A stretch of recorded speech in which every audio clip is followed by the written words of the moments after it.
Today I'm going to talk about fishing. When I voted to leave the EU, I did so because I wanted our sovereignty returning to these shores. I didn't want to be governed by unelected bureaucrats from Brussels with names that nobody had ever heard of, and I've had no allegiance to the people living in the UK. Now, there's been a large amount of fake news by the media drip feeding us with the message that Parliament is sovereign. Sorry, but no. This needs to be rectified.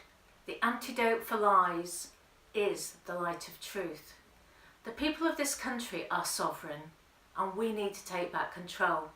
So as a committed Brexiteer, one of the red lines as far as the original campaign was concerned was for us to regain control or sovereignty of our fishing waters.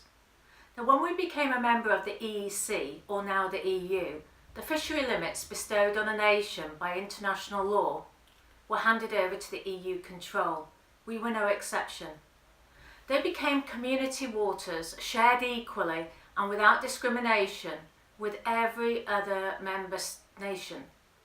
Now, the British people were not told the truth at the time, and most of our boats disappeared.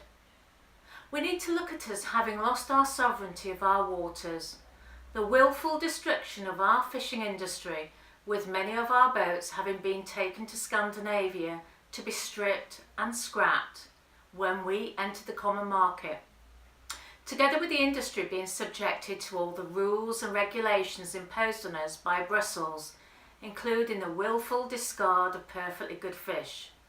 So it is important for us to look at the experts and see what they're saying. Firstly, I observed the fishing industry's representatives when they provided evidence at the MP's committee meeting on the 13th of December 2017.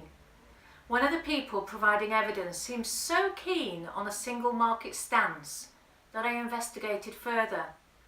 Lo and behold, this expert, according to LinkedIn, had been working for a Labour MP until after the referendum. That's very strange, don't you think? I contacted the MP leading the parliamentary fishing investigation and alerted them to this matter. How do you think they responded to my email? Well, I was asked if I lived in their constituency. I'm sure we can all see that this is totally relevant to the future of our fishing industry. So much for our MPs serving the people. It's really not looking good for us, is it? So do our MPs employ due diligence when they're seeking for supposed experts? Do they know what they're actually doing? Secondly, I consulted the Fishing for Leave experts to establish what they really want from these supposed negotiations.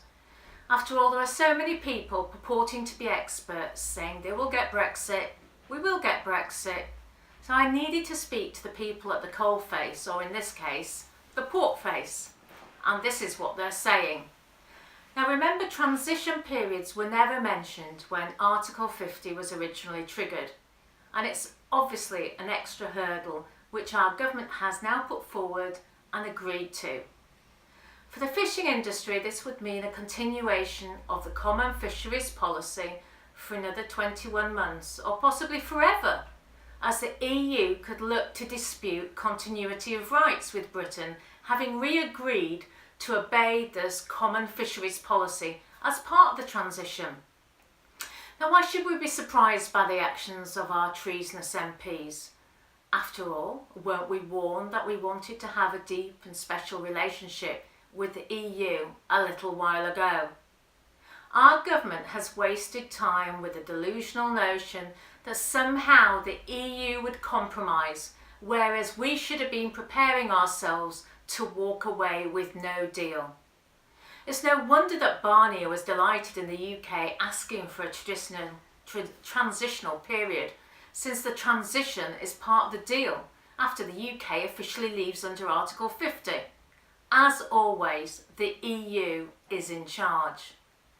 The fact is, the light has come on this whole deceit, and we as the British people want justice and out of the EU.